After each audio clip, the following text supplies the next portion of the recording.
of a recently regenerated Easter house beside a vibrant shopping precinct lies a piece of Glasgow history.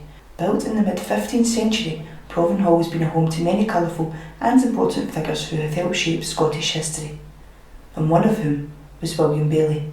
Without a doubt, he was probably one of the most powerful and significant characters to have lived at Provan Hall. His family actually started their connection with Provan Hall back in 1506 with the Baillies of Carfin, the first recorded one being James Baillie of Carfin back in 1506.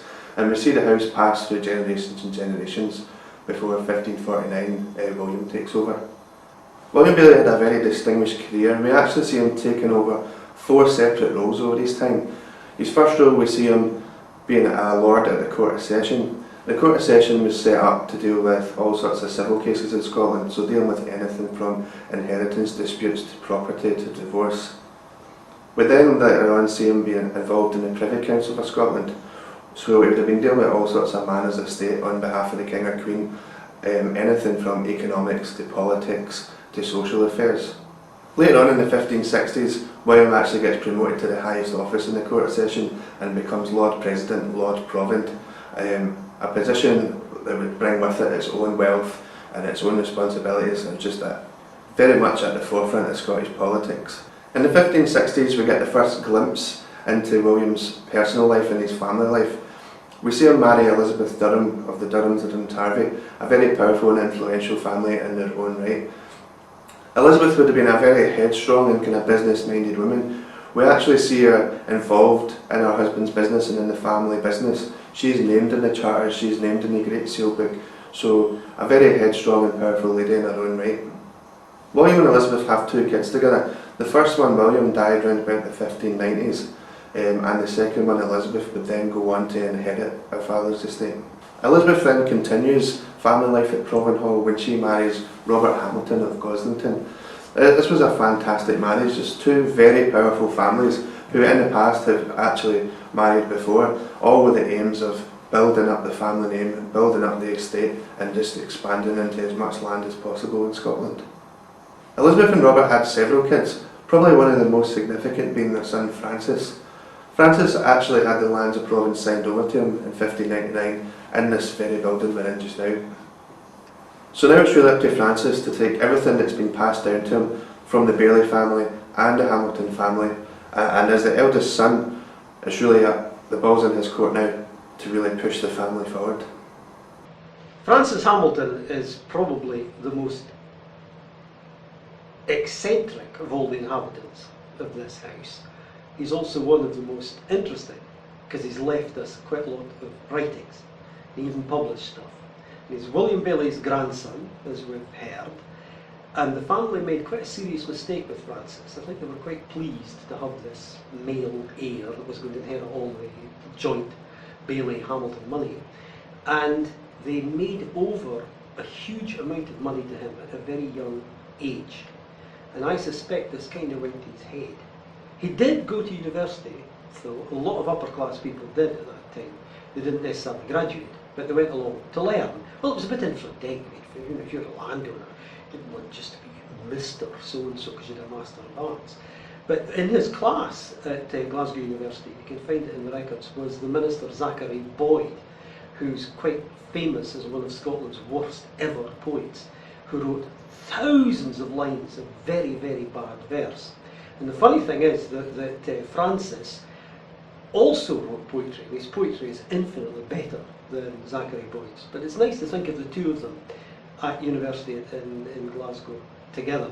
Francis was actually born in Edinburgh because of Baillie's legal connections. I think he spent quite a lot of time in the capital. But obviously the Hamiltons wanted to keep up the Glasgow connection. So I don't know if Francis lived out here when he was a student. It's a long way from the university. But as a wealthy young man, he would have had a horse and a lackey to go with him, to come into the university and come back out. So it's perfectly possible that he actually spent at least his adolescence in this house, because folk went to university very young. They went about 15. Folk were graduated by the age of 18, and they were ministers by the age of 22, and so on. But as I say, Francis we don't seem to have any record of his getting his MA. So what did he do out here? Well, he did an awful lot of thinking and because he was very interested in theology, which was one of the things he was studying. And he was trying to work out the relationship between God and man, history and God, where am I going and all the rest of it. But at the same time, he's an adolescent. So he falls in love. And he falls in love most inappropriately with a widowed lady. That's perfectly okay. I mean, he married widowed ladies. They brought lots of money with them. It was another good move. But she was about 8 years older than he was, 8 or 9 years older.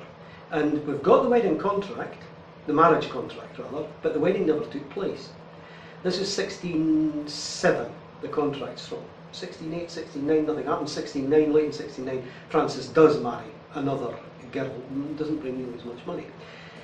Many years later, Francis starts blaming the woman he didn't marry for being a witch. She had enchanted him, and she had lied, and she conjured up the devil, and she consulted with spirits, and he would prove all this in open court if only the court would bring him and her face to face. Now, this poor woman, Lady Boyd, was from a very posh family indeed, and she'd married somebody else in 1611 and had more children and so on. I mean, she was a real grandee. Francis was posh, but this woman was big, this is the Boyds of Kilmarnock. And so the establishment didn't know what to do. If you had an upper class person accusing some poor peasant woman or a farmer's wife or something of being a witch, well, that was okay. But what on earth did you do if an upper class person like Francis accused an even more upper class person of being a witch? And all they did was they put it off and they put it off. They kept on referring it to another court and another judge. And in Francis' manuscript writings, because he left quite a lot of stuff that's only handwritten, as well as the one book he printed, he moans and moans about this fact that he could never get justice. He could never get justice. And the last writings we have from him are from about 5 years before he died, in 1641, when there was a parliament in Edinburgh.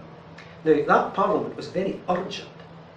Scotland was at war with England, or had been at war, the Wars of the Covenant, and the parliament actually had King Charles in Edinburgh, and they were negotiating directly with the king.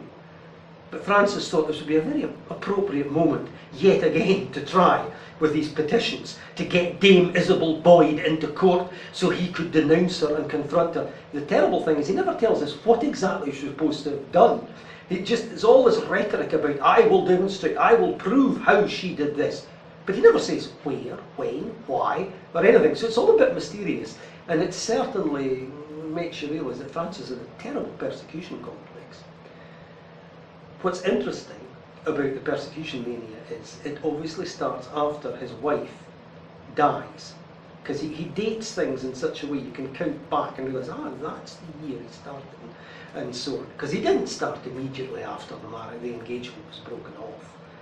It was after he started losing all his money. It's the usual thing, men blaming women. And he's really quite nasty. I mean, he tried to cheat his own sisters out of money from the Provan estate, because his mum had been very careful to set money aside, because she had five daughters, and they all needed dowries because she wanted them to marry well. So she made special arrangements in her will that so much money was to be set aside in perpetuity for their dowries when it was necessary. Francis tried to break that. He lost the case, of course, in the court. He also took his own father to court, because his father was insisting on the legal arrangements that had been laid down, and he lost that case too. And as you know, I think, he lost all the Provan lands. We don't know how, whether it was bad investments, whether he gambled, we don't know how he lost all the money, but he ended up having it all taken away from him and given to his creditors. And his brother Edward, from whom the house of Hamilton and Silverton descends down, because Francis had no sons, he only had 3 daughters. His brother Edward managed to get it all back, he managed to reclaim it. And in the legal arrangements surrounding that, Francis is totally excluded. He can never again inherit any of this. I mean, his father virtually disowns him. He's not mentioned in his father's will. His brother Edward made provision for Francis's daughters, because Francis was obviously incapable of looking after them. And behind all this, I mean, I'm describing what sounds like a really horrible, sad man, but there's this body of really very beautiful poetry as well. And like a lot of, that's a funny way to put it, but like a lot of strange people, Francis was also very talented. He could have been a really outstanding poet. But obviously his own obsessions creep in. The book of printed poetry is in memory of King James VI. And it's very good public poetry, it's very Christian, it sort of wags its finger at the... it says James was a great king because he was a good Christian. And then it speaks to the new king, King Charles, and you'll be a good king if you're a good Christian. But it's very nicely written, very elegant. There's a poem that can be sung, we know what the tune is. Very beautiful tune. And he wrote this lovely religious poem to fit this love. It's not a love song, it's a secular song, a gorgeous tune. That's part of it, and he uses different verse forms, there's sonnets and all sorts of different things. But his later poetry, the stuff that's handwritten in the fly leaves of our copy of the printed book, which is now in America, he speaks about his obsessions. There's all this stuff denouncing witchcraft, and all his search for justice. I want justice. This is stuff that he writes in 1630. Well, there is another parliament, a small parliament called the Convention of the States, going on in Edinburgh, and they have refused to hear him. They've noted the petitions of the Laird of Silverton Hill, and shoved it on to another court and so on. And he moans about that. I've been referred from court to court, and so on, and never any justice, never any justice. But really, when you look at the biography, you can see what it is. He's got to blame somebody. He can't have lost all of this through his own fault. It's not his fault he only had 3 daughters, so that his family can't inherit the estates. It must have been Dame Isabel Boyd conjuring with spirits. And when he dies in Edinburgh, he dies totally alone. It's not even his own will. It's not what's called a testamentar. It's a testament dative, drawn up by the lawyers.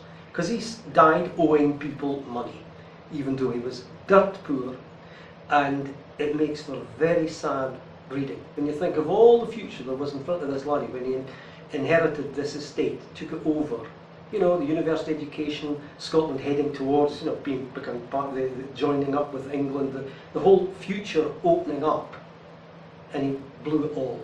I mean, you read this tragic description of these bits and pieces of rubbish. Twa all dornick board clothes, twa all silk stockings.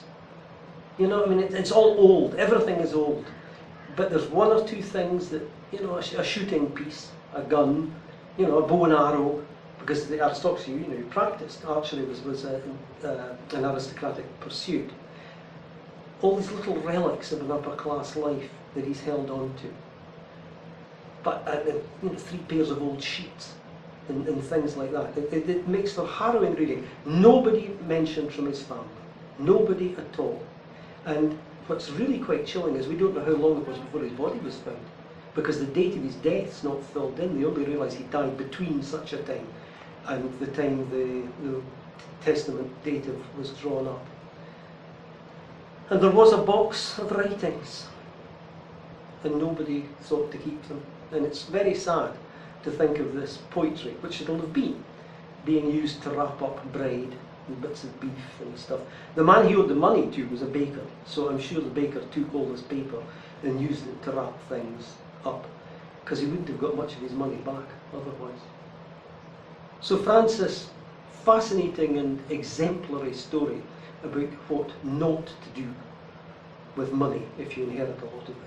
After the Bailleys and Hamiltons, Provan Hall remained a home through the years, even being owned by a tobacco lord, Dr. John Buchanan, right through to the last private owners, the Mather brothers, who sadly died in the 1930s. Now awaiting restoration, Provan Hall remains a home at the heart of the community, and the Friends of Provan Hall continue their brilliant work, keeping the story of Provan Hall alive. I'm Jeanette Cameron. I live here locally.